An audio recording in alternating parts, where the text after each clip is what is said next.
دل پہ حکومت ہے سرکار مدینہ کی، ہر دل پہ حکومت ہے سرکار مدینہ کی، اور کیا شان سے آئیں گے وہ روزے قیامت میں، کیا شان سے آئیں گے وہ روزے قیامت میں، حاصل جنہیں قربت ہے سرکار مدینہ کی، حاصل جنہیں قربت ہے سرکار مدینہ کی، اور وہ حکم اگر کر دے سورج بھی پلٹ آئے،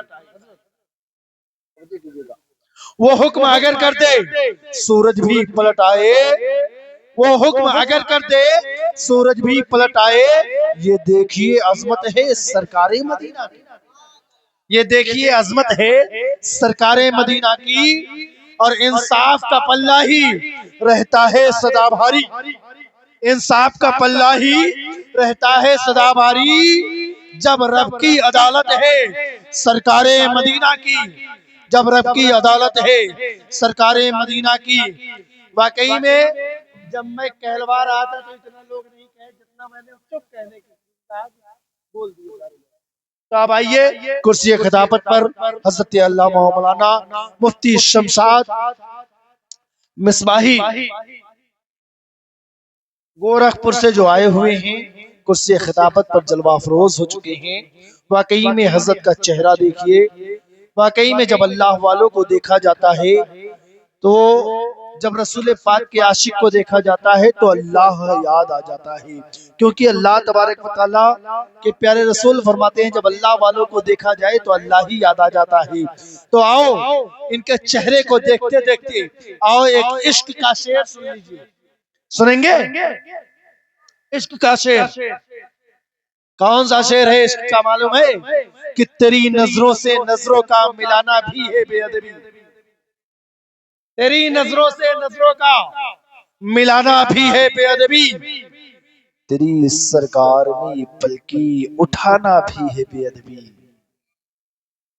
تیری سرکار میں پلکیں اٹھانا بھی ہے بے ادبی، اور وہ نادا ہیں جو اونچا بولتے ہیں ان کی نگری میں، وہ نادا ہیں جو اونچا بولتے ہیں ان کی نگری میں، وہاں پر بے تکلف مسکرانا بھی ہے بے ادبی، وہاں پر بے تکلف مسکرانا بھی ہے بے ادبی، وہاں پر بے تکلف مسکرانا بھی ہے بے ادبی۔ اور یہ آخری شعر آپ میں پڑھتا ہوں، آپ سن لیجئے بڑی تیزی کے ساتھ۔ کیا کہ فرشتے جن کی مٹی پر قدم رکھتے جھجکتے ہیں، فرشتے جن کی مٹی پر قدم رکھتے جھجکتے ہیں، میرے جیسوں کا اس در پر جانا بھی ہے بے ادبی، فرشتے جن کے مٹی پر قدم رکھتے جھجکتے ہیں، میرے جیسوں کو اس در پہ جانا بھی ہے بے ادبی۔ لیکن یہ کہہ کر کے میں خاموش نہیں ہوں گا، یہ سن لیجئے کہ وہاں پر جانے کا تمنا دل کے اندر ہے، وہاں پہ جانے کا تمنا دل کے اندر ہے، اور وہاں نہ جانے کی تمنا رکھنا بھی ہے بے ادبی، وہاں نہ جانے کی تمنا رکھنا بھی ہے بے ادبی۔ یہ عشق کا شعر ہے، یہ شعر جب خانقاہوں میں پڑھا جاتا ہے نا تو واقعی میں جتنے صوفی مجاز والے ہوتے ہیں وہ مچل جایا کرتے ہیں۔ تو اب آئیے حضرت کے استقبال میں ایک مرتبہ نعرہ لگا لیا جائے، نعرہ تکبیر، جس طریقے سے میں چلا رہا ہوں، نعرہ تکبیر، نعرہ رسالت، نعرہ رسالت، علماء اہل سنت، علماء اہل سنت، مسلک اعلی حضرت، فیضان اعلی حضرت، نعرہ تکبیر، نعرہ رسالت، نعرہ حیدری، نعرہ حیدری، نعرہ حیدری۔ جو محفل حیدری میں آ نہیں سکتا، جو محفل حیدری میں آ نہیں سکتا، میرا دعویٰ ہے وہ یہ نعرہ لگا نہیں سکتا۔ اگر علی کے گھر کے بچے نہ دیں گے اجازت، اگر علی کے گھر کے بچے نہ دیں گے اجازت تو کسی کا باپ بھی جنت میں جا نہیں سکتا۔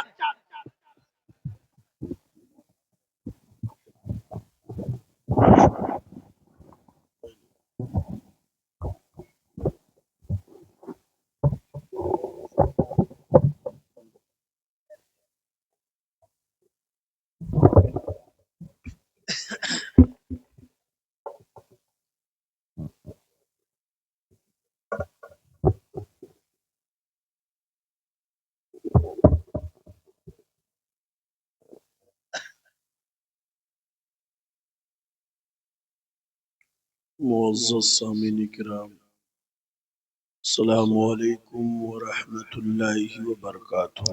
وعلیکم السلام ورحمۃ اللہ وبرکاتہ۔ الحمد للہ الحمد للہ الذی فضل سیدنا ومولانا محمدا علی العالمین جميعا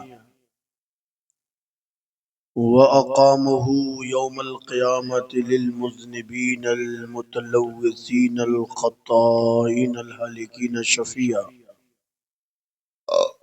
وصلى الله تعالى على كل من هو محبوب ومرضي لديه صلاة تبقى وتدوم بدوام الملك الحي القيوم.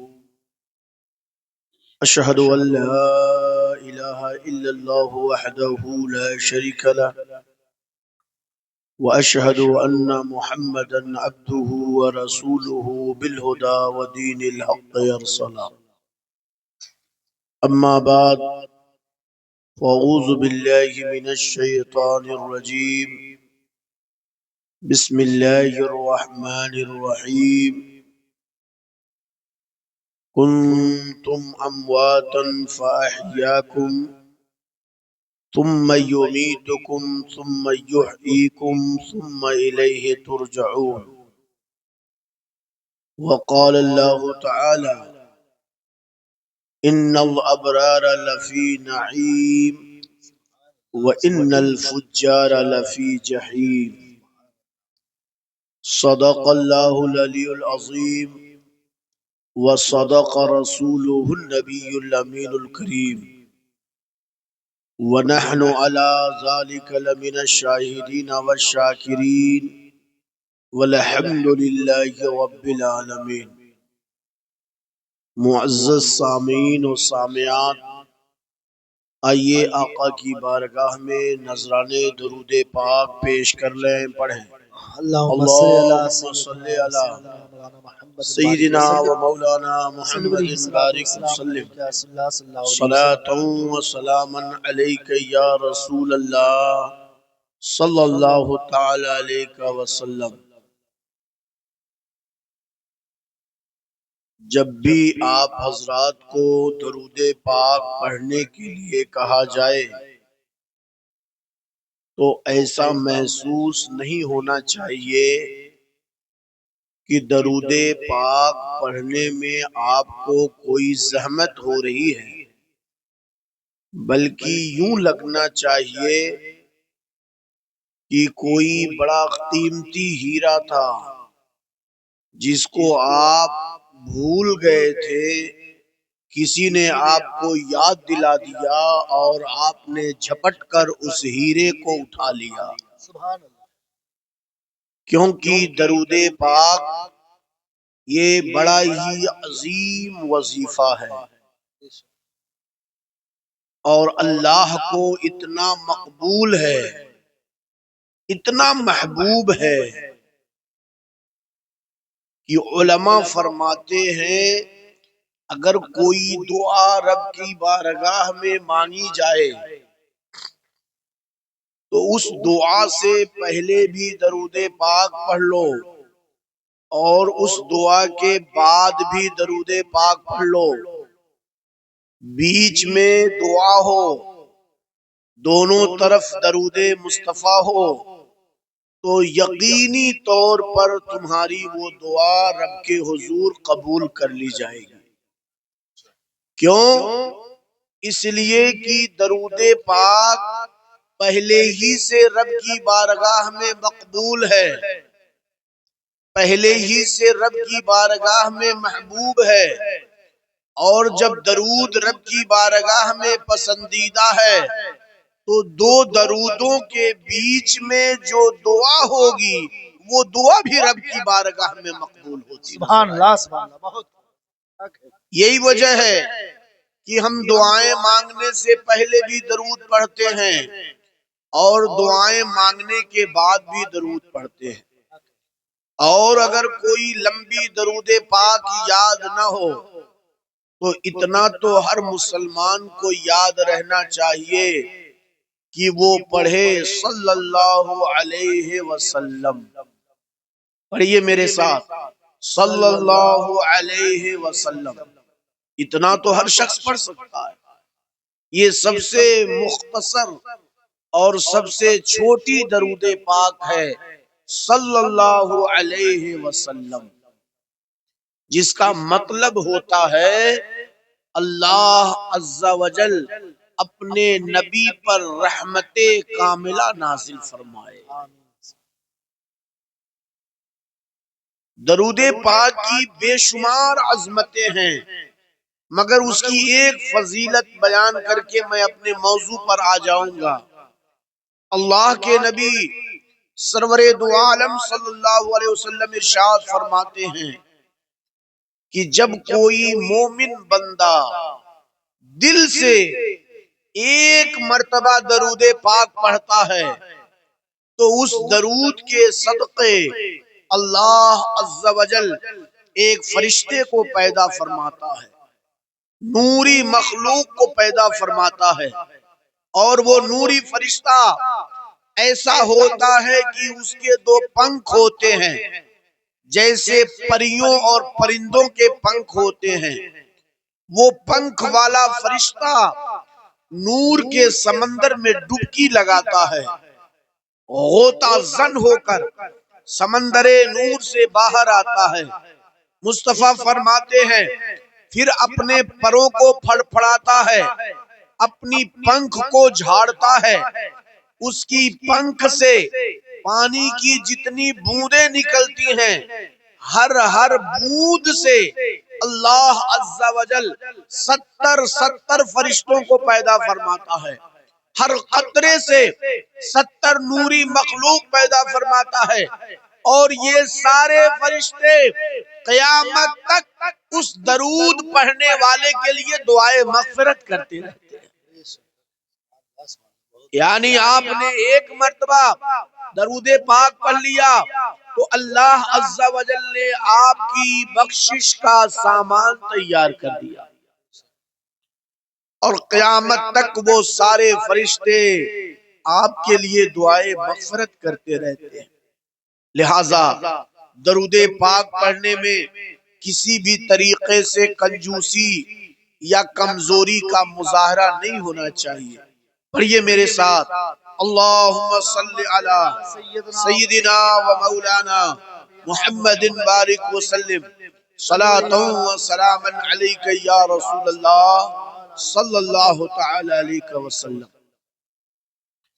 رب تعالی ارشاد فرماتا ہے کنتم امواتا فاحیاکم ثم یمیتکم ثم یحییکم ثم الیہ ترجعون.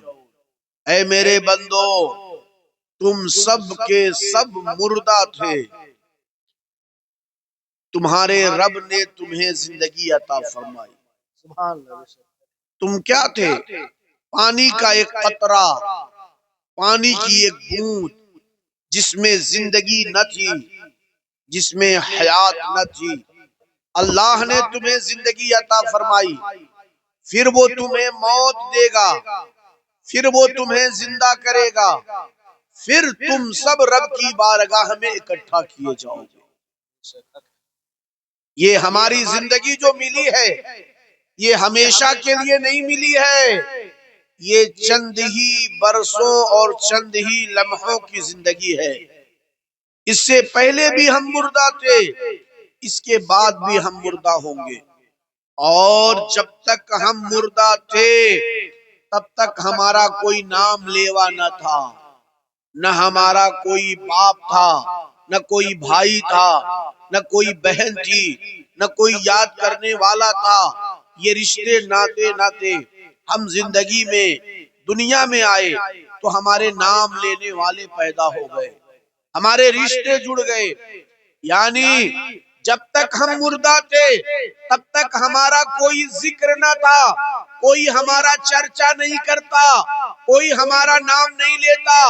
اب جب ہم اس دنیا میں آئے اور ہم نے رب کو یاد کرنا شروع کیا، رب کا ذکر کرنا شروع کیا، تو اللہ نے اپنے ذکر کی بدولت ہمارا بھی ذکر بلند کر دیا بے شک سبحان اللہ اور فرمایا فَاذْكُرُونِي أَذْكُرُكُمْ، تم مجھے یاد کرو گے تو میں تجھے یاد کروں گا، تم میرا ذکر کرو گے میں تمہارا ذکر کروں گا۔ گویا ہم جب تک رب کا نام لینے کے لائق نہ تھے گمنامی کی زندگی گزار رہے تھے، جب رب کا ذکر کرنا شروع کیا تو اللہ نے ہمیں حیات عطا فرمائی اور ہمارے ذکر کو بلند کیا۔ گویا اللہ کا ذکر کرنا، اللہ کا شکر کرنا، یہی ہماری زندگی کے کامیابیوں کی ضمانت۔ چنانچہ میں آپ کو بتاؤں، حضرت موسیٰ علیہ السلام جو اللہ کے بڑے معزز پیغمبر ہیں، بڑے ہی جلیل القدر نبی ہیں، کلیم اللہ ہیں، ڈائریکٹ اللہ سے بات کرتے ہیں، کوہ طور پر جاتے اور رب سے کلام فرماتے۔ وہ موسیٰ علیہ السلام کوہ طور کی طرف چلے جا رہے ہیں، ایک مالدار انسان ملاقات کیا جس کے پاس مال و دولت کی بہتات تھی، غلام، لونڈی، باغ، بگیچے، سونے چاندی اور تمام تر ہیرے جواہرات کی بھرمار تھی۔ اتنا مالدار تھا کہ اسے خود ہی پتہ نہ تھا کہ میرے پاس کتنی دولت ہے۔ اس نے حضرت موسیٰ علیہ السلام سے مل کر کہا، اے موسیٰ آپ رب کے حضور جا رہے ہیں؟ کہا جا تو رہا ہوں۔ کہا میری ایک درخواست ہے۔ کہا بتاؤ۔ کہا جب رب سے آپ کی بات ہو تو آپ اللہ عز و جل سے میرا یہ عریضہ پیش کر دیں کہ اللہ عز و جل نے مجھے اتنی دولت دی ہے، اتنی عزت دی ہے، اتنی شہرت دی ہے کہ میں خود نہیں جانتا کہ میرے پاس کتنا مال ہے، اپنے مال کا حساب کتاب کرنا میرے لیے مشکل ہو گیا ہے، اس کا لیکھا جوکھا میرے لیے دشوار ہو گیا ہے۔ اس لیے رب کی بارگاہ میں آپ یہ عرض کر دیں کہ اللہ اب مجھے دولت نہ عطا کرے، دنیا کے ضرورت مندوں کو دولت دے، مجھے دولت نہ عطا کرے کیونکہ اب میں دولت کو سنبھال نہیں پا رہا ہوں۔ حضرت موسیٰ نے کہا ٹھیک ہے میں تمہارا عریضہ پیش کر دوں گا، اور آگے بڑھے۔ کیا دیکھا؟ ایک انسان ننگا دھڑنگا، بالکل برہنہ بدن ہے، جسم پر ایک سوت نہیں ہے، اور ریت کے تودے پر بیٹھا ہوا ہے، بالو کے ڈھیر پر بیٹھا ہوا ہے، اور بالو کھینچ کھینچ کر اپنی شرمگاہ کو ڈھک رہا ہے، اپنی سطر کو ڈھک رہا ہے، وہ اپنی کمر تک بالو میں ڈوبا ہوا ہے۔ حضرت موسیٰ علیہ السلام سے متوجہ ہوا، کہتا ہے اے موسیٰ آپ رب کے پاس جا رہے ہیں؟ کہا جا تو رہا ہوں۔ کہا رب کی بارگاہ میں یہ عرض کر دیں کہ اللہ عز و جل مجھے بھی کچھ دولت عطا کر دے تاکہ میں شادی بیاہ کر لوں، بیوی بچے والا ہو جاؤں، اپنا گھر بسا لوں۔ حضرت موسیٰ نے کہا ٹھیک ہے میں تمہارا عریضہ پیش کر دوں گا۔ رب کے حضور حاضر ہوئے، رب سے ہم کلام ہوئے۔ جب واپس ہوئے تو اس مالدار سے ملاقات ہوئی، آپ سے اس مالدار نے کہا اے موسیٰ کیا آپ نے میرا عریضہ پیش کر دیا؟ کہا پیش کر دیا۔ کہا کیا جواب آیا؟ کہا رب نے فرمایا کہ اے موسیٰ میرے اس بندے سے کہہ دینا کہ جس دن وہ میرا ذکر اور شکر کرنا بند کر دے گا اسی دن میں خزانے کا دروازہ بند کر دوں گا۔ جب تک وہ میرا ذکر کرتا رہے گا، میرا شکر کرتا رہے گا، میری بندگی کرتا رہے گا، میں خزانے کا منہ کھول کے رکھوں گا۔ میرا نام لینا بند کر دے گا، میری عبادت کرنا بند کر دے گا، اسی دن میں اس کے دروازے کو بند کر دوں گا۔ اس مالدار نے کہا کہ اے موسیٰ میرے ماں باپ نے مجھے اس کا سبق پڑھایا ہے، اس کا درس دیا ہے، میں اگر اللہ کا ذکر نہ کروں، اللہ کا شکر نہ کروں، اس کی عبادت نہ کروں تو میرے دل کو قرار نہیں آتا، مجھے سکون نہیں آتا، میں یہ بند کرنے والا نہیں۔ حضرت موسیٰ نے فرمایا اگر تو بند کرنے والا نہیں تو سن لے رب تعالیٰ تیرے لیے خزانے کا دروازہ بھی بند کرنے والا نہیں، تجھے عطا فرماتا رہے گا، جو کچھ تیرے حصے میں آئے وہ تو غریبوں میں بھلے تقسیم کر دے، لیکن رب تعالیٰ اپنی عطاؤں کی بخششوں کی راہ بند کرنے والا نہیں۔ آگے بڑھے اس غریب سے ملاقات ہوئی، اس نادار مفلس سے ملاقات ہوئی. کہا اے موسیٰ کیا میرا عریضہ پیش کر دیا؟ کہا پیش کر دیا. کہا کیا جواب آیا؟ کہا رب نے فرمایا اے موسیٰ اس غریب مفلس انسان سے جا کے کہہ دینا کہ وہ میرا ذکر اور شکر کرنے کی عادت ڈال لے. جس دن اس کی زبان میرے ذکر و شکر سے تر ہو جائے گی، اسی دن میں اس کے لیے دروازہ خزانے کا کھول دوں گا، میں اسے نوازنا شروع کر دوں گا، اپنی نعمتوں کی برسات فرما دوں گا. اتنا کہنا تھا. وہ جو ریت اور بالو میں ڈوبا ہوا انسان تھا، اس نے کہا اے موسیٰ آخر کس بات کا شکریہ ادا کروں؟ ایک سوت میرے بدن پر موجود نہیں ہے، پہننے کو کپڑا بھی میسر نہیں ہے، کس بات کا شکر ادا کروں؟ اتنا کہنا تھا. ایک تیز ہوا کا جھونکا آیا اور وہ ساری ریت اڑ گئی، سارا بالو اڑ گیا، وہ ننگا ہو گیا. حضرت موسیٰ علیہ السلام نے مسکرا کے فرمایا تو کیا سمجھتا ہے یہ ریت اللہ کی نعمت نہیں ہے، اللہ کی عطا نہیں ہے. یہ بالو جس سے تو اپنے بدن کو ڈھکے ہوئے ہے یہ بھی اللہ کی عطا ہے، مگر تو ہے کہ ناشکری کرنا تیری عادت بن چکی ہے. نعرہ تکبیر، نعرہ رسالت، جشن عید میلاد النبی، نعرہ تکبیر. جب تک تو ناشکری سے باز نہ آئے گا اللہ عز و جل تجھے سکون و قرار نہ عطا فرمائے گا. ویسے بھی رب کی ہزاروں نعمتیں تجھے حاصل ہے.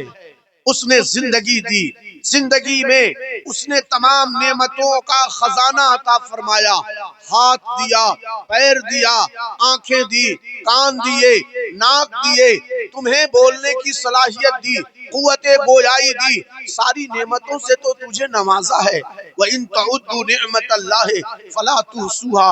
اگر تم اللہ کی نعمتوں کو شمار کرنا چاہو تو تم شمار نہیں کر سکتے، گن نہیں سکتے. اس لیے ہمیں ہر لمحہ اپنی زبان پر اللہ کا ذکر اور شکر رکھنا چاہیے. ہوا کوئی بات ہے کیا؟ ڈسٹرب ہو رہا ہے. آپ اپنے باپ دادا پردادا اور لکڑ دادا کو ذرا دیکھیں کیسی زندگیاں گزر رہی تھی. جون جولائی کی گرمیاں پیڑ کے نیچے بیٹھ کر گزار لیتے ہیں، مگر ان کی زبان پر شکوہ نہیں آتا، ناشکری نہیں آتی. ایک ہی کپڑا ہوتا، دوسروں کا کپڑا پہن کر کے رشتہ داریاں کر لیتے، شادی بیاہ کی تقریبات میں شریک ہو جاتے، مگر جب ان سے پوچھا جاتا میرے بھائی کیا حال ہے تو کہتے الحمدللہ، اللہ کا شکر ہے، ہر حال میں اس کا احسان ہے. ان کا حال یہ تھا کہ وہ مکانات اور چھپر میں رہنے والے لوگ تھے، مگر ان کی زبان پر ناشکری نہیں تھی، اس لیے وہ سکون کی زندگی گزار رہے تھے. آج ہمارے پاس سونے چاندی کی بھرمار ہے، روپے پیسے کا کان ہے، ہماری جیب میں جو اے ٹی ایم ہے اس میں اتنا خزانہ ہے کہ اس خزانے کے بارے میں قارون کو پتہ چل جائے تو وہ بھی قبر میں کلیجہ پیٹنا شروع کر دے. ہمارے گھروں میں گیزر ہے، ہمارے بیٹھنے کے لیے صوفہ ہے جو بڑے بڑے بادشاہوں کو میسر نہیں آتا. خلیفہ مامون اور ہارون کے لیے ٹھنڈا گرم پانی ملا کر کے حمام میں نہانے کا انتظام کیا جاتا. ہم تو ایک بٹن دباتے ہیں اور گرم پانی مل جاتا ہے. بے شمار نعمتیں ہیں مگر ہماری زبان پہ شکوہ شکایت ہے. جب پوچھا جاتا ہے کیا حال ہے تو کہتے ہیں کیا بتائیں، بس زندگی گزر رہی ہے، دال روٹی چل رہی ہے. یہ ناشکری کا لہجہ ہوتا ہے. نہیں میرے بھائی، شکر کا آپ شکر کی عادت ڈالیں، اور جب بھی کوئی آپ سے پوچھے کیا حال ہے، چاہے باپ کا جنازہ ہی کندھے پر کیوں نہ پڑا ہو، جوان بیٹے کی لاش ہی بازو پر کیوں نہ پڑی ہو، آپ کی زبان پر رہنا چاہیے الحمدللہ، اللہ کا شکر ہے. اور جب مصیبتوں میں بھی بندہ کہتا ہے الحمدللہ، تو رب تعالیٰ اپنے فرشتوں سے کہتا ہے اے میرے فرشتوں، اس بندے کی یہ ادا مجھے بھا رہی ہے، اس پر مصیبتوں اور امتحانات کی ایک بہت بڑی سلسلہ وار کڑی ہے، مگر ہر حال میں یہ الحمدللہ کہتا ہے۔ جاؤ اس کی زندگی میں جو بھی مصیبتیں آنے والی ہیں ان مصیبتوں سے اسے آزادی عطا کر دو۔ اللہ تبارک و تعالی خوش ہو جاتا ہے۔ آپ ذرا اندازہ لگائیں، بڑے بڑے اولیاء کرام، بہت بڑے بڑے بزرگان دین، حضرت غوث پاک کا کیا کہنا، آپ ولیوں کے سردار ہیں، مگر آپ کے بارے میں ایک واقعہ مذکور ہے کہ آپ خانہ کعبہ میں موجود تھے، خانہ کعبہ کی چادر پکڑ کر اور رو رہے تھے، اور چادر میں لپٹے ہوئے آپ کا چہرہ ڈھکا ہوا حاجی لوگ حج کر رہے ہیں، خانہ کعبہ کا طواف کر رہے ہیں، اور سمجھ نہیں پا رہے کون شخص ہے، لگتا ہے کوئی آدمی ہے، کسی مولانا کی تقریر سن کر کے ڈر گیا ہوگا، اللہ کا خوف اس کے دل میں آ گیا ہے، اسی لیے رو رہا ہے۔ اور جب لوگوں نے قریب جا کے دیکھا تو وہ کوئی اور نہیں تھا، وہ شہنشاہ اولیاء، سلطان الاولیاء، سردار اولیاء، غوث سمدانی، قطب ربانی، سیدنا شیخ عبد القادر جیلانی بغدادی ہیں۔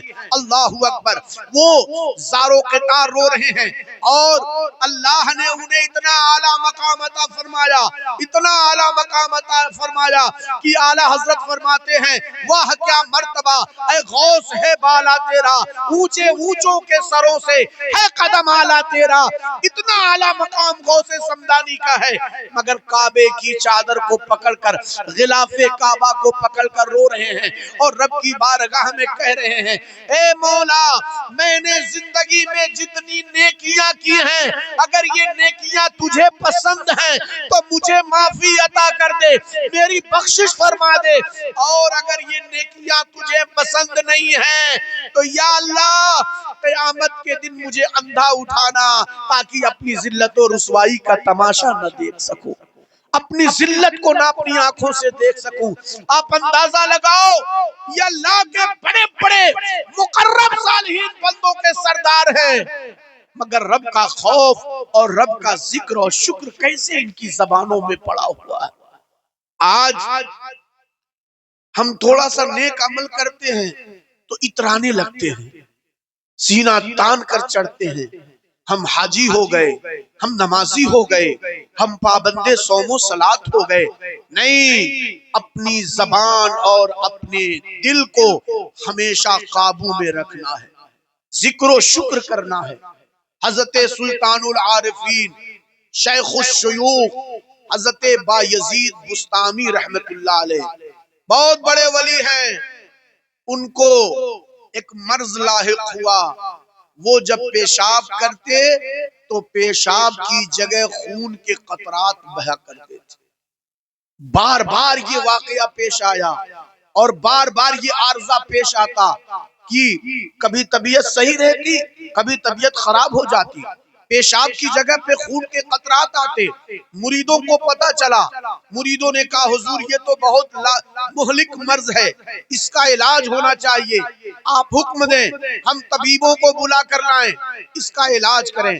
حضرت بایزید بستامی، اللہ اکبر، اولیاء میں بڑا مقام ہے، فرماتے ہیں نہیں نہیں، یہ کوئی بیماری نہیں ہے، یہ کوئی مرض نہیں ہے۔ کہا تو پھر کیسے ایسا ہوا؟ آپ نے فرمایا بچپن میں مجھ سے گناہ ہو گیا تھا، انجانے میں مجھ سے غلطی ہو گئی، میں نے رو رو کے رب کی بارگاہ میں معافی مانگی، توبہ کیا، اللہ نے مجھے معافی عطا فرما دی، لیکن جب بھی میرے دل میں اس گناہ کا خیال آتا ہے اور رب کا خوف میرے دل میں آتا ہے تو میرا جگر پگھل کر کے خون کی شکل میں پیشاب کے راستے باہر نکلتا ہے، میرا جگر پگھلتا ہے، میرا جگر کٹ کٹ کے پیشاب کے راستے نکل جاتا ہے۔ یہ کوئی بیماری نہیں ہے، بلکہ خوف خدا سے پگھلنے والا میرے دل کا ٹکڑا ہے، میرے جگر کا ٹکڑا ہے۔ بولو میرے بھائیو، ہم تو نمازیں بھی نہیں پڑھتے، ہم تو روزے بھی نہیں رکھتے، ہم تو بڑی بڑی عبادتوں کو چھوڑ کر بیٹھے ہیں، مگر ہمارے دل کو ذرہ برابر لرزہ طاری نہیں ہوتا، خوف خدا نہیں آتا، اللہ کا ڈر نہیں ہمارے دلوں میں سماتا، ہم بڑے بڑے گناہوں کا دلدل ہے اور اس میں دھسے جا رہے ہیں۔ مؤذن کہتا ہے حی علی الصلاۃ حی علی الفلاح، آؤ نماز کی طرف، آؤ کامیابی کی طرف، مگر ہم ہیں اپنے کھیت کی طرف، اپنی دکان کی طرف، اپنے کاروبار کی طرف، اپنے مقصد کی طرف بھگے جا رہے ہیں۔ آپ کی دکانیں بند نہیں ہوتی، آپ کا کوئی کسٹمر مس نہ ہو جائے، آپ کا کوئی گراہک کہیں آپ کے دکان سے واپس نہ چلا جائے، لیکن آپ کا ایمان اس رب پر نہیں ہے جو رب آپ کو روزی عطا فرما رہا ہے، جو آپ کے پاس گراہک اور کسٹمر کو بھیج رہا ہے، اس کا خوف آپ کے دل میں نہیں ہے۔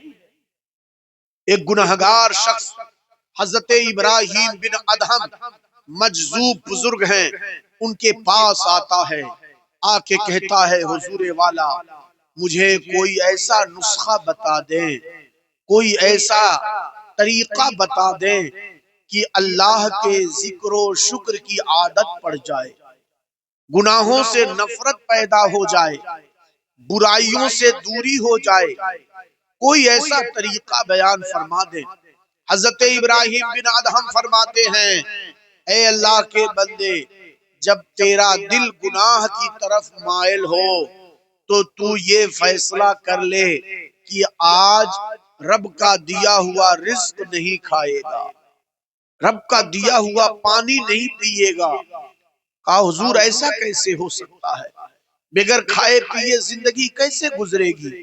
حضرت ابراہیم بن ادہم فرماتے ہیں اے نادان، جس رب کی بارگاہ میں تو نافرمانی کرنے جا رہا ہے، جس رب کی تو اطاعت سے دور رہنے والا ہے، جس رب کی بندگی اور نماز کو تو چھوڑ رہا ہے، اس رب کا دیا ہوا رزق کیوں کھائے گا، اس کا دیا ہوا پانی کیوں پیے گا؟ دور رہ، اللہ کے رزق سے باز آ جا، اس کو ہرگز مت کھانا۔ اس نے کہا حضور زندگی نہیں گزر سکتی، کوئی اور نسخہ بتا دے۔ حضرت ابراہیم بن ادہم نے فرمایا تو ٹھیک ہے، جب تیرے دل میں گناہ کا عزم پیدا ہو تو یہ سوچ لینا کہ اللہ کی زمین پر رہ کر گناہ نہیں کرے گا، اللہ کی زمین سے دور جا کر گناہ کرے گا۔ اس نے کہا ایسا کیسے ہو سکتا ہے، جہاں کہیں بھی جاؤں گا اللہ کی ہی ملکیت ہوگی، لہو ملک السماوات والارض، زمین و آسمان میں اللہ ہی کی بادشاہت ہے، اسی کی ملکیت ہے، کوئی خطہ نہیں ہے جہاں اس کی حکومت نہ ہو، میں بھلا اس سے کیسے بچ سکتا ہوں؟ کوئی اور نسخہ بتا دیں۔ حضرت ابراہیم بن ادہم نے فرمایا تو ٹھیک ہے، جب تجھے گناہ کرنا ہو تو ذرا غور کر لے اور دل کو اطمینان کر لے کہ تیرا رب تجھے دیکھ تو نہیں رہا ہے، تیرے رب کی نظروں سے تو اوجھل ہے کہ نہیں ہے، اپنے رب کی نظروں سے اوجھل رہ کر گناہ کرنا۔ اس نے کہا ایسا کیسے ہوگا، وہ علیم و خبیر ہے، وہ سمیع و بصیر ہے، وہ علیم ما فی الصدور ہے، وہ دلوں کے راز کو جانتا ہے، وہ دلوں کے خیالات سے واقف ہے، وہ دن کے اجالے میں جتنا دیکھتا ہے رات کی تاریکیوں میں بھی اتنا ہی دیکھتا ہے۔ ہمارے دل و دماغ میں جو باتیں سنسناتی ہوئی گزرتی ہیں اس کا بھی علم اسے ہو جاتا ہے، تو بھلا ہم اس کی نظروں سے اوجھل کیسے ہو سکتے ہیں؟ کوئی اور نسخہ بتا دیں۔ حضرت ابراہیم بن ادہم نے فرمایا تو ٹھیک ہے، جب تیری موت کا وقت قریب آئے تو ملک الموت سے کہنا کہ تھوڑی مہلت دے دو، میں رب کی بارگاہ میں سچی توبہ کر کے گناہوں سے پاک ہونا چاہتا ہوں، اگر وہ مہلت دے دے تو زندگی بھر کی گناہوں سے توبہ کر لینا۔ اس نے کہا ملک الموت میری بات کیوں مانے گا، وہ مجھے کیوں مہلت دے گا، وہ مجھے کیوں فرصت دے گا، ایسا نہیں ہو سکتا، کوئی اور نسخہ بتا دے۔ حضرت ابراہیم بن ادہم نے فرمایا تو ٹھیک ہے، جب جہنم کے فرشتے تجھے عذاب میں مبتلا کریں گے، جب تجھ پر گرز ماریں گے، ہتھوڑا برسائیں گے، تو جہنم کے فرشتوں سے کہنا کہ تیری عذاب کو ذرا ہلکی کر دیں، اس میں ذرا تخفیف کر دیں، عذاب قبر سے تجھے رہائی دے دیں۔ کہا نہیں نہیں، وہاں میری نہیں چلنے والی، وہ میری بات نہیں مانیں گے، کوئی اور نسخہ بتا دیں۔ حضرت ابراہیم بن ادہم نے فرمایا تو ٹھیک ہے، کل قیامت کے دن جب جہنم کے فرشتے تجھے گھسیٹتے ہوئے جہنم کی طرف لے کر چلیں گے تو ان سے کہنا کہ ذرا مجھے چھوڑو، اپنے رب کی بارگاہ میں مجھے توبہ کرنی ہے، بخشش طلب کرنی ہے، رب سے معافی طلب کرنی ہے۔ اگر وہ فرشتے تجھے چھوڑ دیں تو رب سے معافی مانگ لینا۔ اس نے کہا نہیں نہیں، وہاں قیامت میں میری کون سننے والا ہے، وہاں تو نفسی نفسی کا عالم ہوگا۔ تو کہا ٹھیک ہے، جب جہنم میں تجھے ڈال دیں تو داروغ جہنم سے کہنا اے داروغ جہنم، اللہ سے میری بات کرا دے، میری صلح کرا دے، اللہ سے میں معافی مانگنا چاہتا ہوں، میری بات کرا دے۔ کہا نہیں نہیں، وہ داروغ جہنم میری کیوں سنے گا؟ حدیث پاک میں ہے، رسول پاک نے فرمایا کہ جب جہنمی جہنم میں جل رہے ہوں گے، ان کا دماغ اور ان کا بھیجا یوں کھول رہا ہوگا جیسے کہ پتیلی آگ کے تندور پر کھولتی ہے، آگ کی انگیٹھی پر کھولتی ہے، ایسے ہی لوگوں کا دماغ کھولے گا۔ ان کی ایڑیوں سے پسینہ چوٹی پر چڑھ رہا ہوگا، ان کے جسم پر جو کھال ہوگی وہ اتنی موٹی ہوگی جتنی کی 70 برس میں ایک تیز رفتار گھوڑا ایک سرے سے دوسرے سرے تک جاتا ہے، جتنی مسافت طے کرتا ہے، اتنی موٹائی جہنمیوں کے بدن پر موجود چمڑی کی ہوگی، اور جب وہ چلے گی تو پھر دوسرا چمڑا اسے پہنا دیا جائے گا، دوسری جلد اس پر چڑھا دی جائے گی، وہ چلتا رہے گا۔ وہ چاہے گا کاش موت آ جاتی، مر جاتا تو عذاب سے چھٹکارا مل جاتا، مگر موت نہیں آئے گی۔ موت کو جنتیوں اور جہنمیوں کی نظروں کے سامنے ذبح کر دیا جائے گا، موت خود ہی مر جائے گی۔ اہل جنت بھی جان لیں گے کہ مرنا نہیں ہے، اہل جہنم بھی دیکھ لیں گے کہ مرنا نہیں ہے، لوگ چلائیں گے چیخیں گے مگر موت نہیں آئے گی۔ پیاس کی شدت ہوگی، پینے کے لیے جہنمیوں کے بدن سے جو پیپ نکلے گا وہی لوگوں کو پینے کے لیے دیا جائے گا، وہی کھولتا ہوا وہ تلچھٹ وہ جب پیئیں گے تو ان کی اتڑیاں پگھل کر پاخانے کے راستے سے باہر آ جائیں گی، مگر پھر بھی موت نہیں آئے گی، جہنم کی وہ سزا مسلسل رہے گی۔ رسول پاک نے فرمایا ہے کہ ایک جہنمی جہنم کی سزا پا کر جب اس کا دماغ کھولنے لگے گا، سزاؤں میں تڑپے گا، تو وہ داروغ جہنم کو بلائے گا اور کہے گا اے داروغ جہنم ذرا میری طرف دیکھ۔ آقا فرماتے ہیں 70,000 برس تک وہ چلاتا رہے گا مگر داروغ جہنم اس کی طرف نظر بھی نہ کرے گا، اس کی طرف نہ دیکھے گا۔ 70,000 برس کے بعد جب جہنم کا داروغ اس کی طرف دیکھے گا تو کہے گا ارے اے نادان، مجھے کیوں پکارتا ہے، اپنے رب کو کیوں نہیں پکارتا جس نے تجھے پیدا کیا، جس نے تجھے زندگی دی، جس نے تجھے روزی دی، جس کی نافرمانی کر کے تو جہنم میں پہنچا ہے۔ نمازیں نہیں پڑھتا تھا، روزے نہیں رکھتا تھا، سجدے نہیں کرتا تھا، زکوٰۃ نہیں دیتا تھا، قرآن نہیں پڑھتا تھا، ماں باپ کی اطاعت نہیں کرتا تھا، سارے گناہوں کا گٹھر لے کر جہنم میں پہنچا ہے تو اس رب ہی کو کیوں نہیں پکار لیتا؟ اس کے بعد وہ کہے گا یا رب یا رب یا رب، اے رب میری طرف نظر فرما، اے رب میری طرف نظر فرما۔ مصطفیٰ کریم فرماتے ہیں 70,000 برس تک رب تعالیٰ اس کی طرف نظر نہ فرمائے گا، 70,000 برس تک رب تعالیٰ اس کی طرف نظر کرم نہ فرمائے گا، اور مسلسل وہ عذاب قبر میں مبتلا ہوگا۔ اس نے کہا اے ابراہیم بن ادہم، جہنم کا عذاب اتنا سخت ہوگا بھلا وہاں میری کون سنے گا، میری بس کیسے چلے گی؟ حضرت ابراہیم بن ادہم فرماتے ہیں ارے تو اتنا نادان ہے، اتنا عاجز ہے، اتنا قاصر ہے، اتنا نکما ہے، اتنا بے بس ہے، نہ تیری یہاں چلتی ہے، نہ تیری قبر میں چلتی ہے، نہ تیری حشر میں چلتی ہے، نہ تیری قیامت میں چلتی ہے، نہ تیری جہنم میں چلتی ہے۔ جب تیری کہیں چلتی ہی نہیں ہے تو اپنی مرضی سے کیوں زندگی گزارتا ہے، اپنے رب کی مرضی سے زندگی کیوں نہیں گزارتا؟ جا اپنی مرضی کو دفن کر دے، اپنی خواہشات کو، زندگی کی آرزوؤں کو زمین میں گاڑ دے اور اس طریقے سے زندگی گزار جیسا تیرا رب چاہتا ہے۔ رب کیا چاہتا ہے؟ وَلَئِن شَكَرْتُمْ لَأَزِيدَنَّكُمْ، رب فرماتا ہے اے میرے بندے اگر تم میرا شکر ادا کرتا رہے گا تو میں تجھے اور زیادہ عطا کرتا رہوں گا۔ وَلَئِن كَفَرْتُمْ فَإِنَّ عَذَابِي لَشَدِيدٌ، اگر تم میری نافرمانی کرے گا،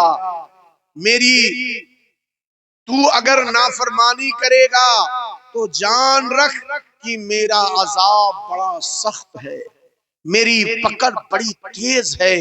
ان بطش ربک لشدید، بے شک تیرے رب کی پکڑ بڑی سخت ہے۔ آج ہم کتنی آسانی سے نماز چھوڑ رہے ہیں۔ ہماری سب سے بڑی جو اللہ کی فرما برداری ہے، سب سے بڑی جو عبادت ہے وہ نماز ہے۔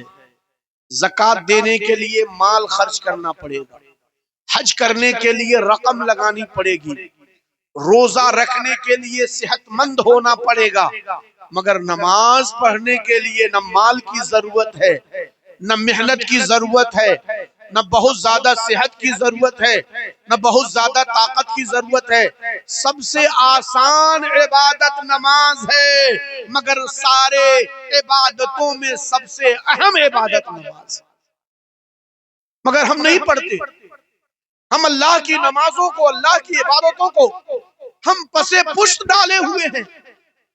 فرمایا گیا کہ جب انسان کی موت کی گھڑی آئے گی، اس کی سانس نرخرے میں آ کے پھنس جائے گی، اس کی روح نکلے گی نہیں، وہ بے قرار ہوگا، بے چین ہوگا۔ کہا جائے گا حافظ صاحب کو بلاؤ، مولوی صاحب کو بلاؤ، سورہ یاسین پڑھ دیں تاکہ اس کی موت آسان ہو جائے، آسانی سے اس کی روح نکل جائے۔ اس کی بے چینی کو دیکھ کر اس کا باپ، اس کا بھائی، اس کی بہنیں، اس کی بیوی، اس کے بچے سب کے سب کراہ اٹھیں گے۔ اس کی موت کی ہولناکی کو دیکھ کر سب تڑپ جائیں گے، سب اپنا اپنا حق معاف کر دیں گے، اپنے اپنے حقوق معاف کر دیں گے، مگر رب تعالیٰ فرمائے گا اے میرے بندے، میرے فرض کا قرض تو کب ادا کرے گا؟ بالغ ہونے سے لے کر مرنے تک جتنی نمازیں قضا ہوئی، جتنے روزے اس نے چھوڑے، وہ ساری نماز، روزے اور فرائض کا قرض اس کے کندھے پر لدا ہوگا۔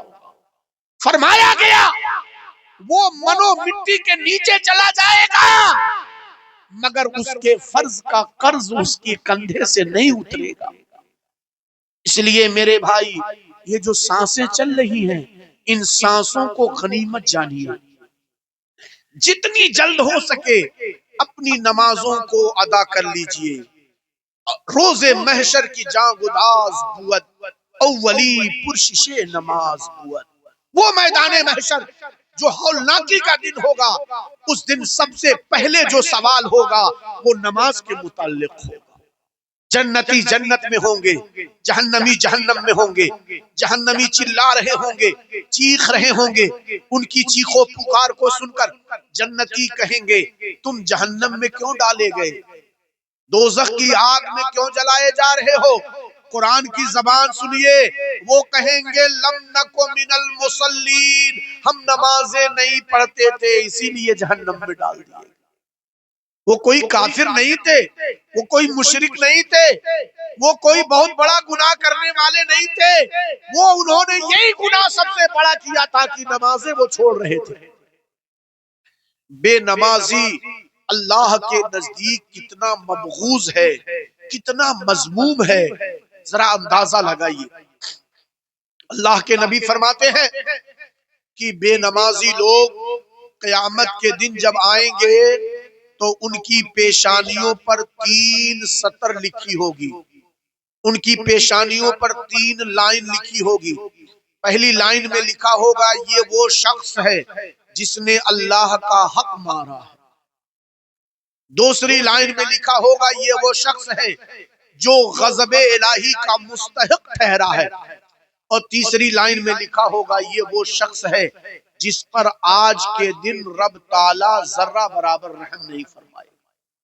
بتاؤ، دنیا میں ہم بے نمازی تھے تو ہمارا پول نہیں کھلا، ہمارا اعلان نہیں ہوا، لوگ ہوٹلوں پر بیٹھ کر مولویوں کی ٹوپیاں اچھالتے رہے، علماء کے جبے اور دستار پر کمنٹ کرتے رہے، چائے کی چسکیاں لے کر اپنے امام کو برا بھلا کہتے رہے، مگر کسی نے ان کو برا بھلا نہیں کہا، کسی نے انہیں نہیں ڈانٹا، کیونکہ وہ گاؤں کے مکھیا تھے، چودھری تھے، پردھان تھے، طاقت والے، پاور والے، سورس والے تھے، کوئی ان کے خلاف نہیں بولتا۔ غریب جب جرم کرتا ہے تو اسے سزا دی جاتی ہے، مالدار جب جرم کرتا ہے تو لوگ بولنے سے بھی گھبراتے ہیں، مگر قیامت کا دن ایسا دن ہوگا، یوم تبلی السرائر فما لہ من قوت ولا ناصر، قیامت کے دن سارے راز باہر آ جائیں گے، سارے راز کا دفینہ اگل جائے گا، اور سارا راز جب باہر آئے گا نہ تو کوئی طاقت کام آئے گی، نہ کوئی قوت کام آئے گی، نہ کوئی پاور کام آئے گا، نہ کوئی سورس کام آئے گا، وہاں کا معاملہ دنیا سے الٹ جائے گا۔ کیا مطلب؟ دنیا میں یہ زبان بول رہی ہے، ہاتھ نہیں بول رہا ہے، پیر نہیں بول رہا ہے، آنکھ نہیں بول رہی ہے، کان نہیں بول رہے ہیں، ناک نہیں بول رہی ہے، جسم نہیں بول رہا ہے، بال نہیں بول رہے ہیں۔ قیامت میں کیا ہوگا؟ ہاتھ بولے گا، پیر بولے گا، جسم کا ہر انگ بولے گا، ایک ایک رونگٹا بولے گا، اور زبان پہ تالا لگا دیا جائے گا۔ یہ زبان ہی ہے جو نہیں بولے گی، زبان کے علاوہ سب بولیں گے اور ہمارے خلاف گواہی دیتے ہوئے بولیں گے۔ ہمارا ہی عضو، ہمارا ہی انگ ہمارے خلاف گواہی دے گا۔ ہمارا پیر کہے گا مولا اس نے مجھے برائیوں کے اڈے تک پہنچا دیا، ہمارا ہاتھ کہے گا مولا اس نے ہمیں چوری کرنے پر مجبور کر دیا، ہماری آنکھ کہے گی مولا اس نے ہمیں برا دیکھنے کے لیے مجبور کر دیا۔ ایک ایک عضو ایک ایک گناہ کی گواہی دے گا۔ اس وقت تمہاری دلیلیں، تمہاری زبانیں، تمہارا بولنا، تمہاری چرب زبانی سب گم ہو جائے گی۔ بتاؤ اس وقت رب کے حضور کیا جواب دو؟ آقا فرماتے ہیں کہ بے نمازیوں کا نام جہنم کے اس دروازے پر لکھ دیا جائے گا جس دروازے سے انہیں جہنم میں داخل کرنا ہے۔ اللہ اکبر۔ بتاؤ اس دن ہماری ذلت و رسوائی کا کیا حال ہوگا، ہماری بے عزتی کا کیا حال ہوگا کہ جہنم کے دروازے پر ہمارا نام کندہ کیا جائے گا۔ آقا فرماتے ہیں کہ بے نمازی قیامت کے دن نافرمانوں کی جماعت میں اٹھیں گے۔ وَقَانَ يَوْمَ الْقِيَامَةِ مَا قَارُونَ وَحَامَانَ وَشَدَّادَ وَنَمْرُودَ وَأُبَيْ بن خلف، اور بے نمازیوں کو دشمنان خدا کے ساتھ اٹھایا جائے گا، شداد کے ساتھ، نمرود کے ساتھ، قارون کے ساتھ، فرعون کے ساتھ، ابی بن خلف کے ساتھ، اور بڑے بڑے جو اللہ کے دشمن ہوں گے ان کے ساتھ بے نمازیوں کو کھڑا کیا جائے گا۔ سر جھکا ہوگا، ذلیل و رسوا ہوں گے، جسم پر پھٹکار برس رہی ہوگی، چہرے پر لعنت برس رہی ہوگی، ذلیل و رسوا، خائب و خاسر، سارے بے نمازی دشمنان خدا اور باغیان خدا کے ساتھ کھڑے ہوں گے۔ رب تعالیٰ فرمائے گا اے میری مخلوق سجدے میں چلے جاؤ، ساری مخلوقات الہیہ سجدے میں چلی جائے گی، مگر بے نمازیوں کو سجدے کی توفیق نہ ملے گی۔ اللہ اکبر۔ آقا فرماتے ہیں جو دنیا میں بے نمازی رہا اس کی کمر میں اکڑ پیدا ہو جائے گی، جیسے لکڑی کی تختی میں اکڑ پیدا ہو جاتی ہے۔ وہ جھکنا چاہے گا مگر جھک نہ سکے گا، رکوع کرنا چاہے گا نہ کر سکے گا، سجدہ کرنا چاہے گا نہ کر سکے گا۔ میرے بھائی بے نمازی دنیا میں بن کر رہے تو قیامت میں سجدے کی بھی طاقت نہ ملے گی، جھکنے کی بھی قوت نہ ملے گی۔ ایسی زندگی سے تو موت ہی بہتر ہے، ایسا زندہ رہنے سے تو مر جانا ہی اچھا ہے۔ دنیا کا بدتر سے بدتر اور کمزور سے کمزور مسلمان بھی یہ نہیں چاہتا کہ ہمارا حشر دشمنان خدا کے ساتھ۔ ہم تو وہ لوگ ہیں کہ چاہتے ہیں مولا ہمیں مخدوم سمنہ کے ساتھ اٹھانا، وارث پاک کے ساتھ اٹھانا، خواجہ اجمیری کے ساتھ اٹھانا، غوث پاک کے ساتھ اٹھانا، کالے بلال کے ساتھ اٹھا لینا، صہیب رومی کے ساتھ اٹھا لینا، سلمان فارسی کے ساتھ اٹھا لینا، اپنے پیارے صالحین بندوں کے ساتھ اٹھانا، مگر دشمنوں کے ساتھ ہرگز نہ اٹھا۔ ہماری تو یہ تمنا ہے۔ بے نمازی کتنا برا ہے، کتنا برا ہے۔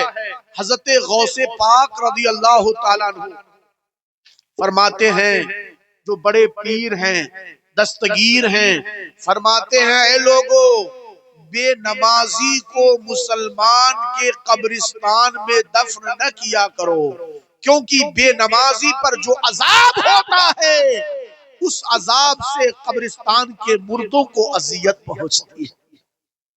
بتاؤ کہاں جاؤ گے؟ اس لیے میرے بھائی، اب تو گھبرا کے یہ کہتے ہو کہ مر جائیں گے، مر کے بھی چین نہ پایا تو کدھر جائیں؟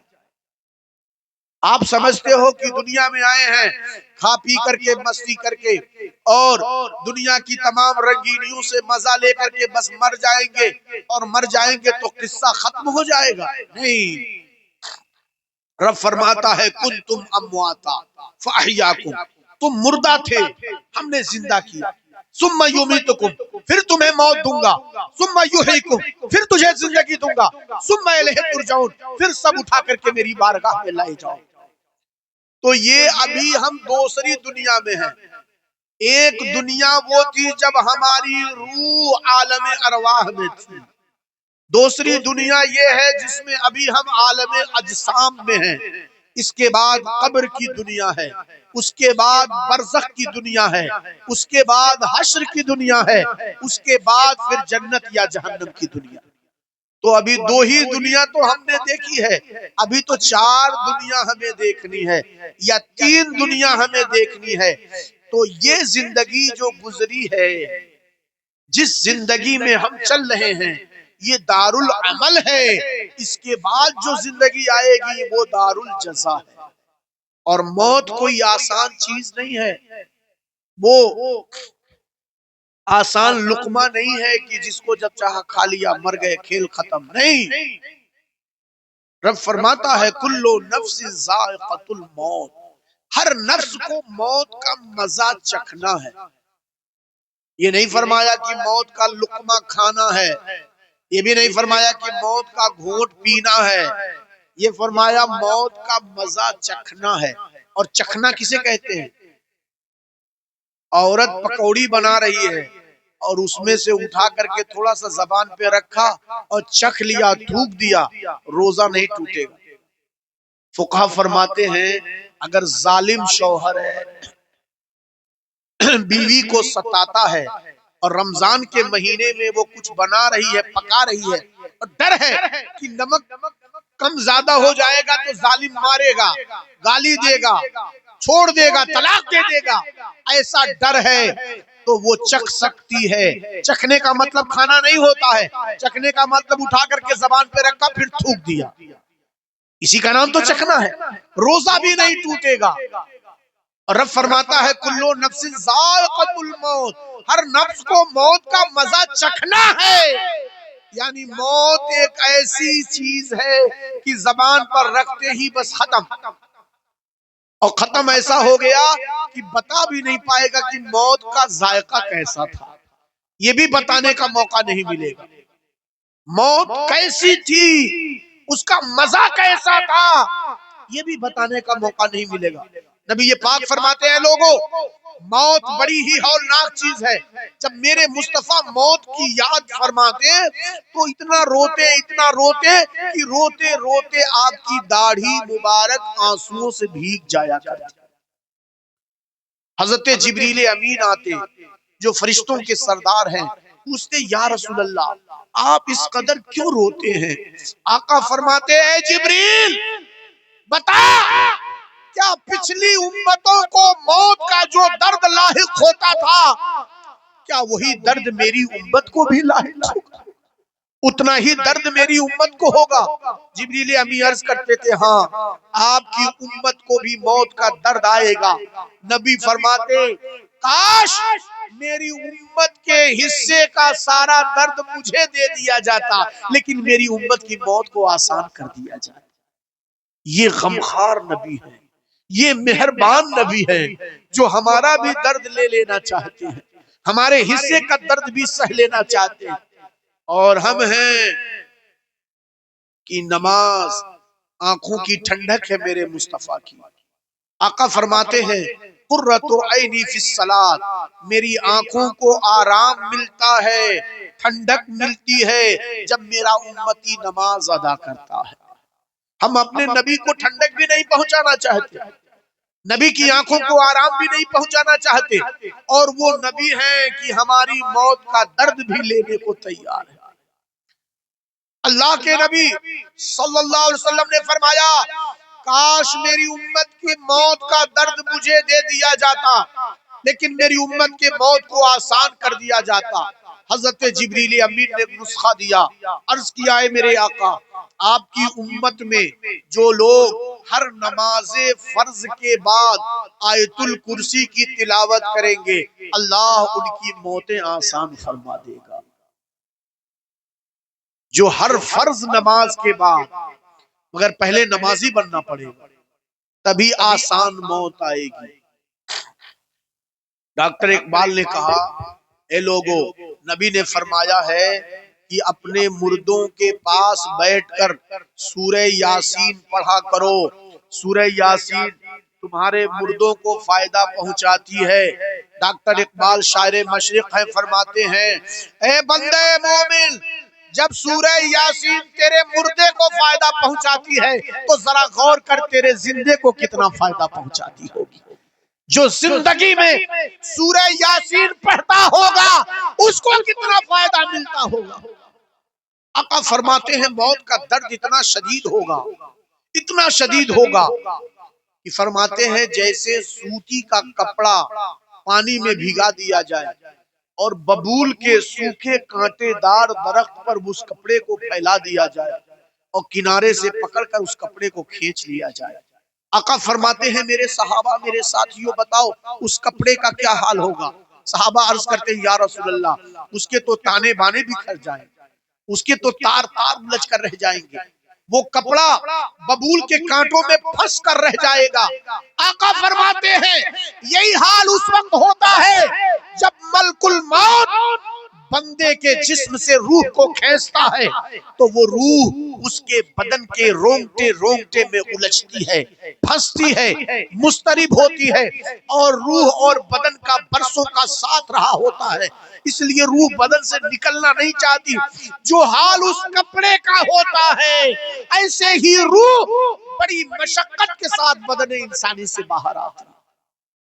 اتنا شدید درد، اتنا شدید درد۔ آقا فرماتے ہیں موت کا درد اتنا شدید ہوتا ہے کہ جیسے کسی بندے کو ایک وقت میں 300 لاٹھیوں کی مار لگائی جائے اور 300 لاٹھیوں کا درد سہ رہا ہو، اس سے بھی کہیں زیادہ درد اس وقت ہوتا ہے جب ملک الموت اس کی روح کو کھینچتا ہے۔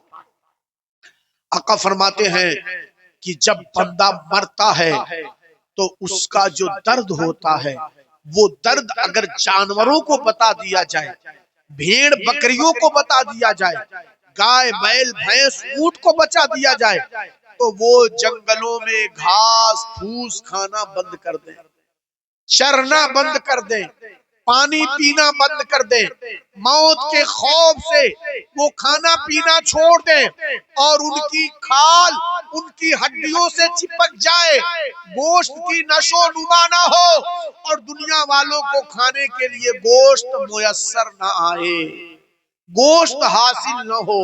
آقا فرماتے ہیں موت کا درد صرف وہی بتا سکتا ہے جسے موت آئی ہو، اس کے علاوہ اور کوئی نہیں بتا سکتا۔ اور بے نمازی کی موت تو اور زیادہ دردناک ہوگی۔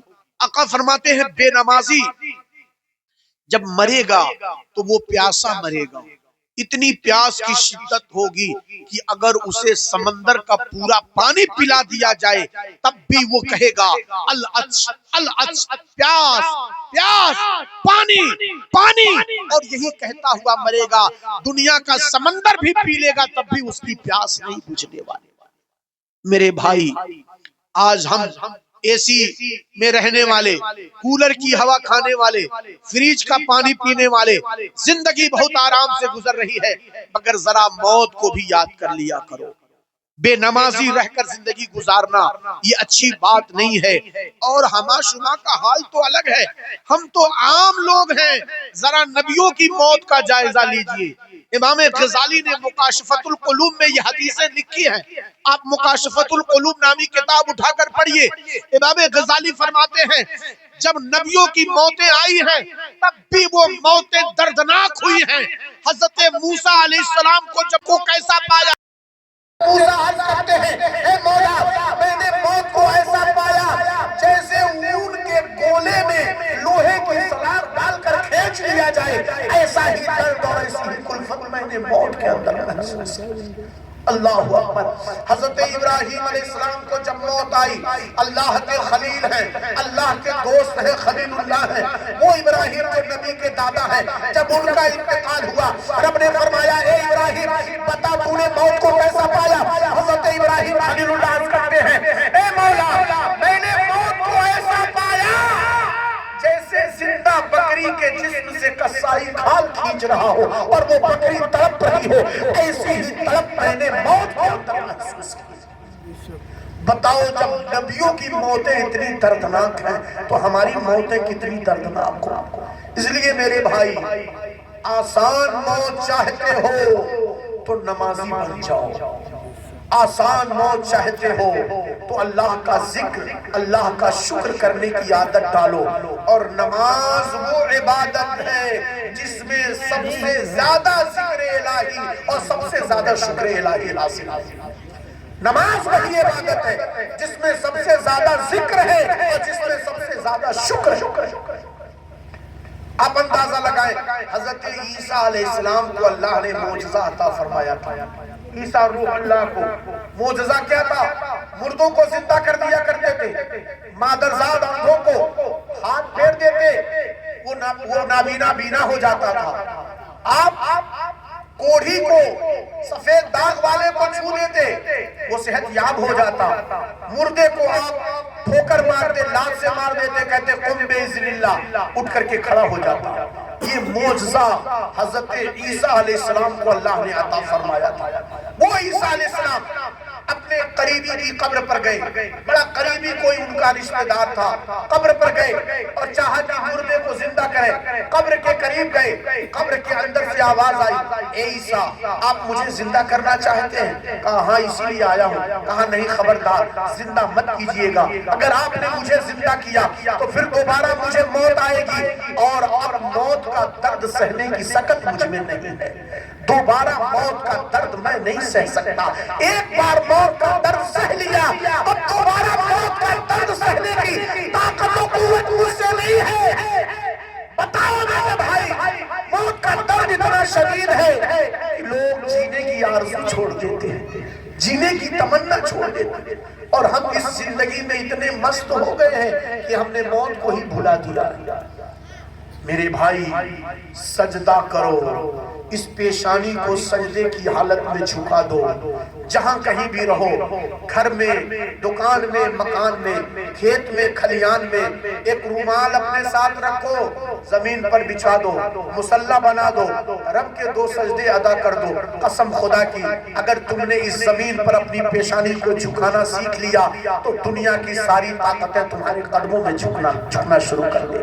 یہ میرے رب کا وعدہ ہے، میرا بندہ جب میری بارگاہ میں جھکے گا تو میں دنیا کی ساری طاقتیں اس کے قدموں میں جھکا دوں گا، اور دنیا کے سیاست دانوں کے قدموں میں جھکو گے، دولت مندوں کے قدموں میں جھکو گے، اہل ثروت کے قدموں میں جھکو گے تو ذلت و رسوائی تمہارا مقدر بن جائے گی، جیسا کہ بن چکی ہے۔ ہم ذلیل ہو رہے ہیں، رسوا ہو رہے ہیں، مارے جا رہے ہیں، ہماری بیٹیاں غیروں کے ساتھ فرار ہو رہی ہیں، ہمارے گھروں میں گناہوں کا بسیرا ہو چکا ہے، ہمارا محلہ گناہوں کا اڈا بن چکا ہے۔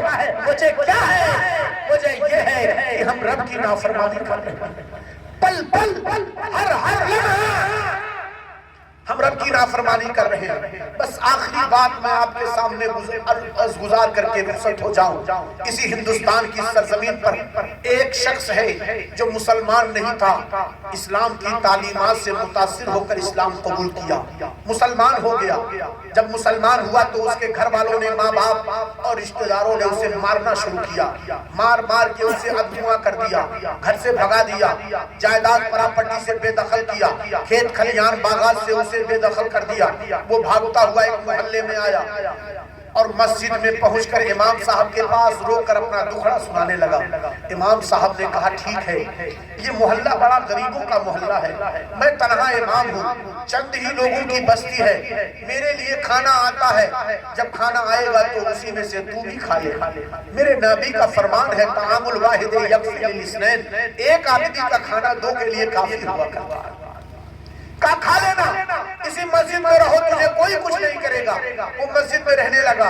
امام صاحب نے اسے وضو کا طریقہ بتایا, نماز کا طریقہ بتایا, غسل کا سنت فرائض بتائے, سارے مسائل ضروریہ سکھا دیا. وہ نماز پڑھنے لگا. آپ نے اسے آذان کی مشق کرا دی, وہ مؤذن ہو گیا. 3-4 مہینے میں وہ آذان دینے لگا. لوگوں نے اس سے محبت کرنا شروع کیا, اپنائیت کا اظہار ہوا. مذہب اسلام میں آنے کے بعد بڑا پیار ملا, بڑا لاڈ ملا, لوگوں سے گھل مل گیا. مگر اس کی عادت تھوڑی سی الگ تھی. جب امام صاحب نماز کے لیے نیت باندھتے, کہتے اللہ اکبر, تو سارے لوگ کان تک ہاتھ لے جا کر کے نیت نیچے باندھ لیتے, ناف کے نیچے. مگر وہ اپنے ہاتھ کو اٹھاتا تو اٹھا کے رکھتا, کافی دیر تک اٹھائے رہتا, ہاتھ اٹھائے رہتا. کبھی کبھی امام صاحب رکوع میں چلے جاتے اور ہاتھ اٹھا کے کھڑا رہتا. بچے ہنستے, ٹھٹھا کرتے, اس کا مذاق اڑاتے, لوگ اس کے اوپر کمنٹ کرتے. بار بار لوگوں نے شکایت کی, امام صاحب اپنے مؤذن کو سمجھائیے, وہ نماز میں ایسی ویسی حرکت کرتا ہے. امام صاحب نے سمجھایا, میرے مؤذن, میں مانا کہ تم نئے مسلمان ہو, 3-4 مہینہ ہوا ہے اسلام قبول کیے, لیکن جیسے میں بتا رہا ہوں ویسے نماز پڑھو, دیکھا دیکھی نماز پڑھ لیا کرو, سب جیسے پڑھتے ہیں ویسے پڑھ لیا کرو. مگر وہ اپنی حرکت سے باز نہ آیا, اس کا وہی معمول رہا, ہاتھوں کو اٹھاتا تو اٹھا کے رکھتا. ایک روز جمعہ کی نماز میں اس نے یہی حرکت کی. سارے نمازی بوکھلا گئے, سب چلانے لگے. امام صاحب کو بار بار کمپلین کرنے کے بعد بھی نہیں سدھرا. امام صاحب نے اپنے اس نو مسلم مؤذن کو ڈانٹ لگائی, کہا تجھے سمجھ میں نہیں آتی, میں نے بار بار بتایا, تیری بات پلے نہیں پڑتی, تو مانتا کیوں نہیں. جب امام صاحب نے ڈانٹا تو مؤذن رونے لگا, ہچکی بن گئی, روتے روتے آنسوؤں سے اس کا چہرہ, اس کی داڑھی بھیگ گئی.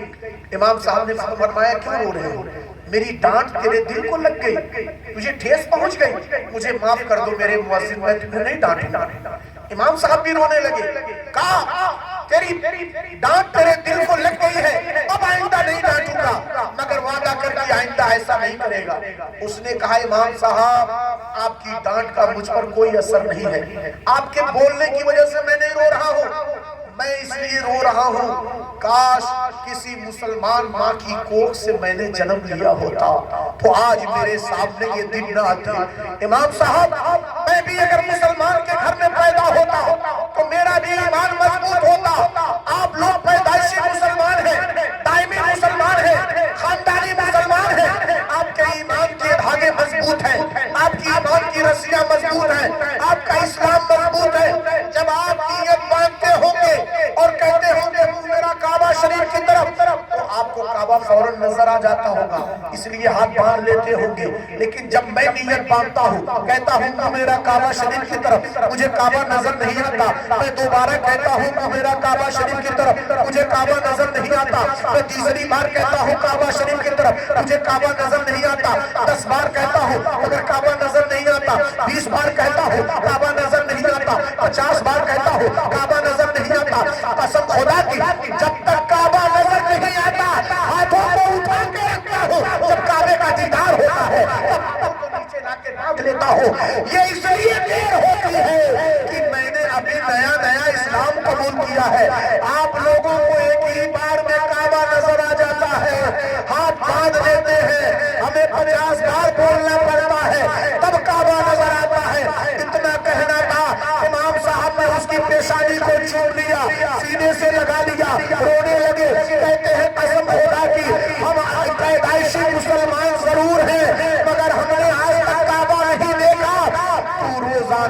پانچوں وقت کعبے کا دیدار کرتا ہے۔ اے میرے مؤذن، قسم خدا کی تیرا ایمان ہمارے ایمان سے لاکھوں گنا زیادہ مضبوط ہے، لاکھوں گنا زیادہ مستحکم ہے۔ کیوں؟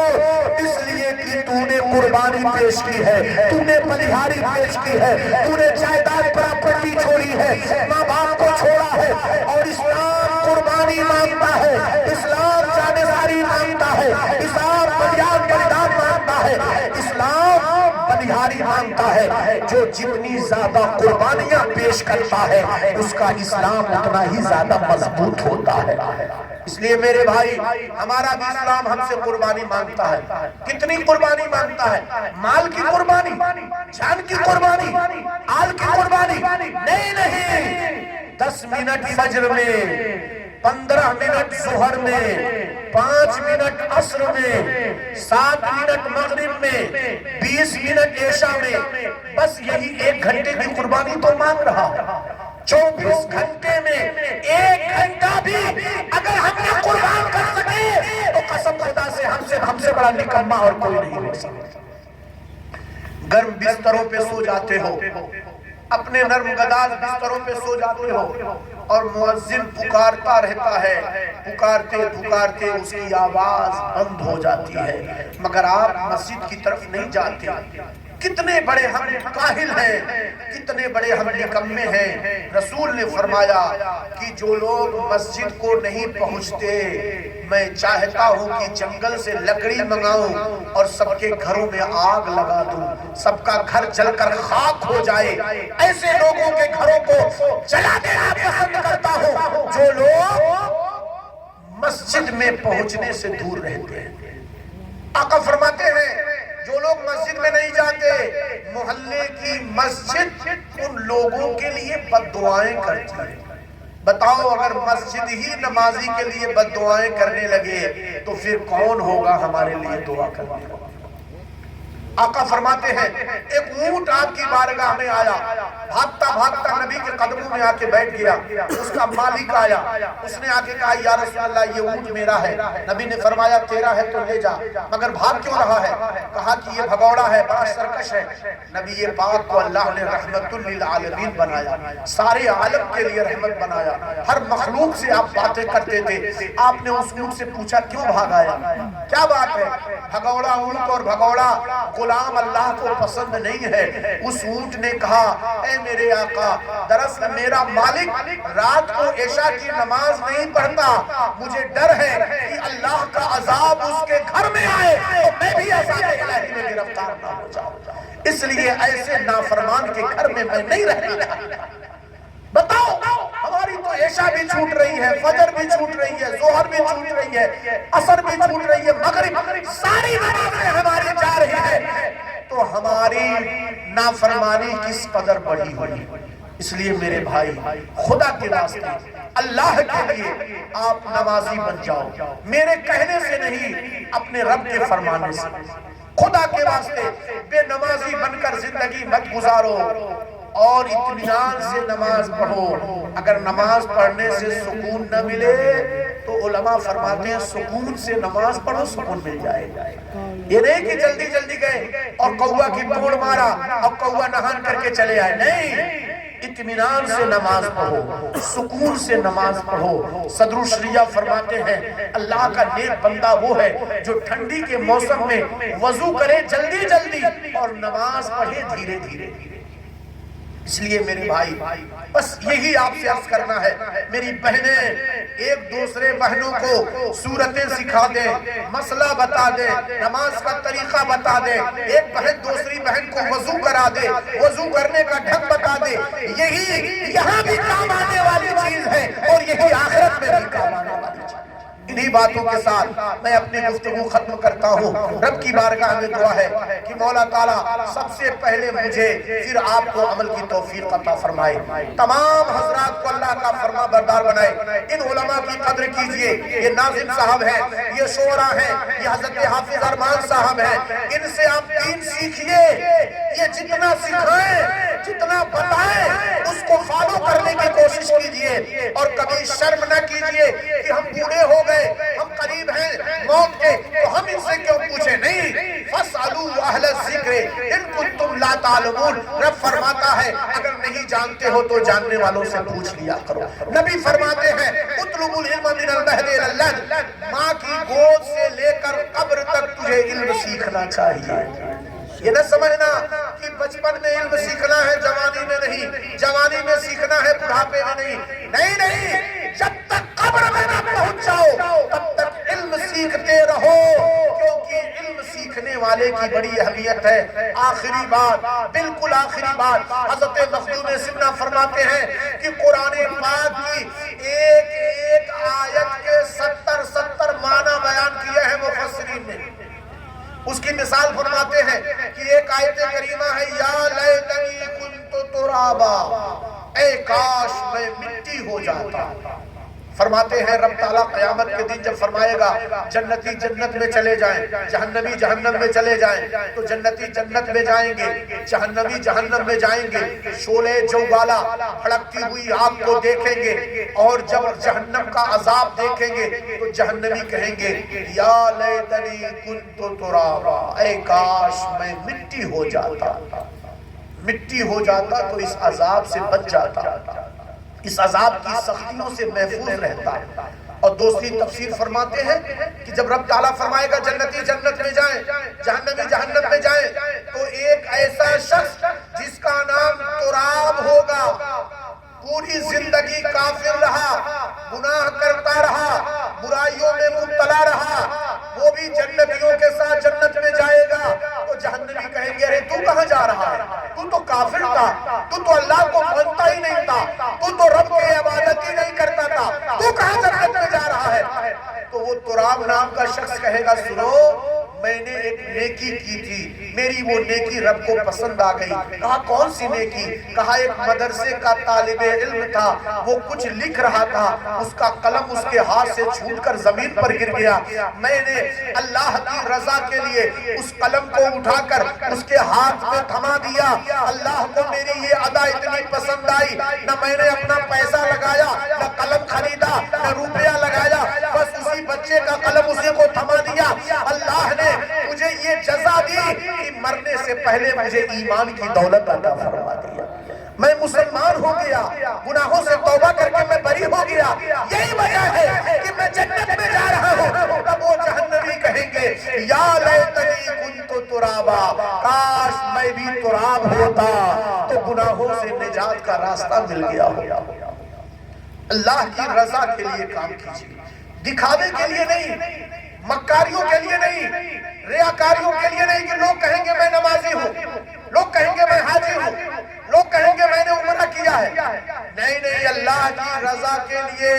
نبی فرماتے ہیں اللہ کی رضا کے لیے اگر کوئی شوہر اپنی بیوی کو نوالا کھلائے تو اللہ اس پر بھی اسے جزا عطا فرمائے گا، اس پر بھی اسے ثواب عطا فرمائے گا. کون نہیں اپنی بیوی کو کھلاتا ہے، کون نہیں اپنی بیوی کو لقمہ دیتا ہے، مگر بیوی کی محبت میں دے اور اللہ کی رضا کے لیے. نیت اچھی ہونی چاہیے. ایک مرید نے بہت بڑا مکان بنایا، بڑا خوبصورت مکان بنایا، اور پیر صاحب کو دعوت دی، پیر صاحب ذرا میرے گھر میں قدم رکھ دے، دعا فرما دے. پیر صاحب مکان میں گئے، دیکھا کھڑکی لگی ہے، جنگلہ لگا ہے، روشن دان لگا ہے. پیر صاحب نے کہا میرے مرید بتائیے روشن دان کھڑکی کیوں لگائی ہے؟ اس نے کہا اس لیے تاکہ ہوا آئے، تاکہ وینٹیلیشن کی کمی نہ ہو، کمرہ ہوادار رہے. پیر صاحب نے کہا لاکھوں درہم لگا کر کے تو نے خسارے کا سودا کر لیا. کہا حضور وہ کیسے؟ کہا تو نے نیت جو کی ہے وہ صرف دنیا کی نیت کی ہے، دین کی نیت نہیں کی ہے. تو نے یہ نیت کی کہ کمرے میں ہوا آئے، روشنی آئے. کاش جب تو روشن دان لگا رہا ہوگا اسی وقت یہ نیت کر لیتا کہ جب مسجد کا مؤذن آذان دے گا تو آذان کی آواز میرے گھر میں آئے گی اور میں نماز کی تیاری کروں گا. جب تک یہ روشن دان رہتا تیری نیکیوں میں نام اعمال میں نیکیوں کا اضافہ ہوتا رہتا. اس لیے نیت المؤمن خیر من عملی، مومن کی نیت اس کے عمل سے بہتر ہوتی ہے. نیت اچھی رکھنا، نمازیں پڑھنا مگر اس لیے نہیں کہ دنیا نمازی کہے، اس لیے تاکہ میرا رب راضی ہو جائے، میرا رب خوش ہو جائے۔ رب کی بارگاہ میں دعا مولا تعالی ہم سب کو عمل خیر کی توفیق عطا فرمائے۔ وما توفیقی الا باللہ، استغفر اللہ ربی من کل ذنب واتوب الیہ۔ السلام علیکم ورحمۃ اللہ وبرکاتہ۔ کھڑے ہو جائے صلاۃ